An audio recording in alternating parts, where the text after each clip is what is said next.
Hey Browns fans!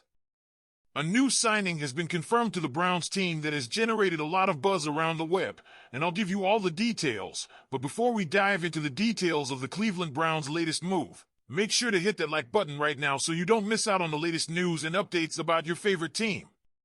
Trust me, you'll want to stay up to date with everything that's coming your way. Now, let's get to it.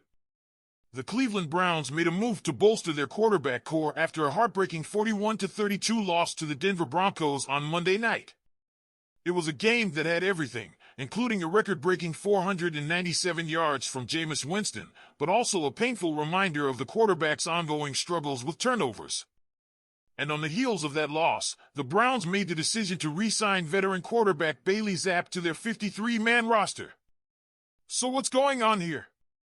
The Browns are obviously in a tough spot after losing Deshaun Watson for the season, leaving Winston and rookie Dorian Thompson-Robinson to handle the reins. Winston has shown flashes of brilliance this season, but as we saw in Denver, his game still comes with some serious question marks, most notably his interceptions. Winston completed 34 of 58 passes for 497 yards, 4 touchdowns, and, yep, you guessed it, 3 interceptions, including 2 touchdown interceptions.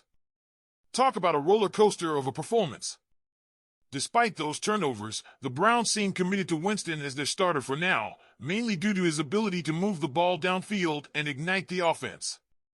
And let's not forget that he's been a major part of the offensive resurgence, with Jerry Jeudy shining against his old team and Elijah Moore having his first 100-yard receiving game as a Brown.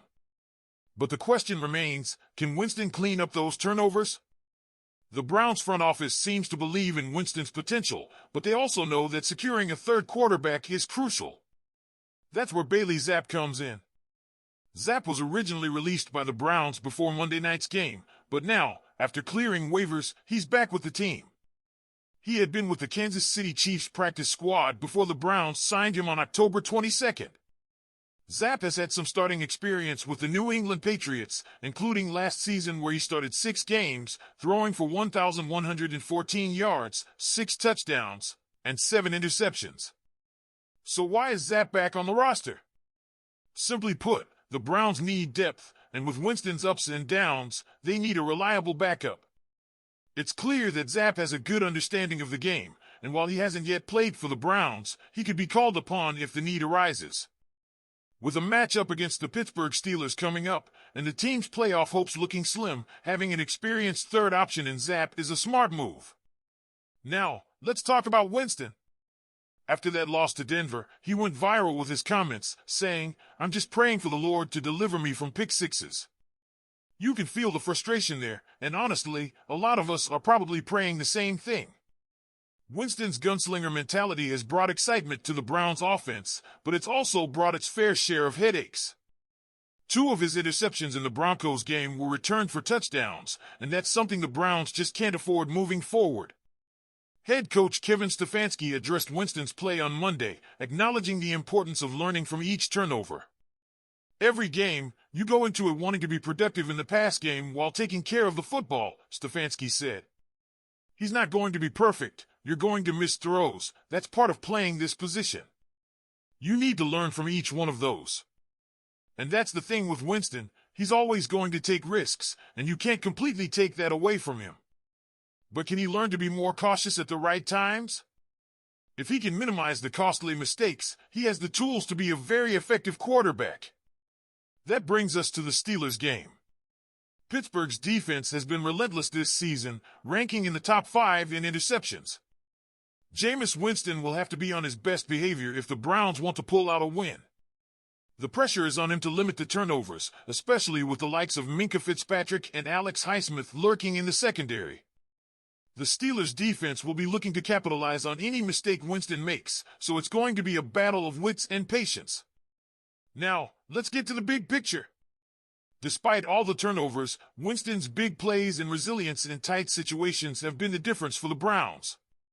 He's connected with players like Jerry Jeudy and Elijah Moore to provide the offense with explosive plays, and those big yardage moments can't be ignored.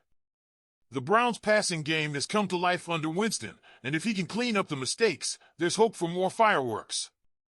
But here's the burning question, Browns fans, is Winston the answer long-term? We've seen the ups and downs, but can he effectively lead this team without the turnovers? It's clear the Browns are giving him the opportunity to prove it. However, with Zapp back on the roster, there's also potential for a change if Winston's mistakes continue to pile up. I want to hear from you, Browns fans. What do you think of Winston's performance so far? Do you think he can improve his game, or do the Browns need to look in a different direction at quarterback? Leave your ideas in the comments. Now, let's dive into one of the most talked about moments of Week 13, Jerry Jeudy's return to Denver. As many of you know, Jeudy was originally drafted by the Broncos in 2020, where he was expected to become the next big star. Unfortunately, his time in Denver didn't go as planned. Despite high expectations, the wide receiver struggled to find consistency, especially with a rotating roster of quarterbacks. Eventually, the Broncos traded Jeudy to the Cleveland Browns earlier this year, and that's when things started to change for him. Fast forward to Week 13, and Jeudy is in the midst of what could be his best season yet. But as fate would have it, his return to Denver hasn't exactly gone smoothly. The fans at Empower Field made it clear how they felt, booing him throughout the game. That's right, Jeudy, once the beacon of the Broncos offense, was now facing the wrath of his former home crowd. But Jeudy didn't let the boos get to him. Instead, he responded in style, delivering an incredible 235 receiving yards and a touchdown in the game. And when asked about the boos, Jeudy had the perfect response. There were a lot of boos, huh? What does that mean? A lot of receptions, too. They only boo when they know there's something great about you. It's clear that Jeudy isn't letting the past define him. After moving to Cleveland, he embraced the opportunity to become the Browns' leading receiver, especially with Amari Cooper no longer on the team. In Week 13, Jeudy showed just how dangerous he can be when given the right chance. And now, he's just a stone's throw away from his first 1,000-yard season. With just 24 yards per game needed over the next 5 contests, it looks like he could reach that milestone, making this season all the more impressive. Now, let's be honest. The boos in Denver are a tough pill to swallow, but they're also a sign of respect. Broncos fans know what Jeudy is capable of, and despite the challenges he's faced in Denver, they can't help but recognize his talent. As for Jeudy, he's more focused than ever on making his mark with the Browns. And who knows? If he can keep up this momentum, Cleveland fans could be witnessing the beginning of something special. But I want to hear from you, Browns fans. What do you think of Jerry Jeudy's performance this season? Do you think he can reach 1,000 yards and continue to prove himself, or do you think the boos from Denver will still be on his mind? Leave your thoughts in the comments below, and don't forget to hit that like button and subscribe to the channel for more updates on your Cleveland Browns. Keep the conversation going, and let's see where this season takes us. Go Browns!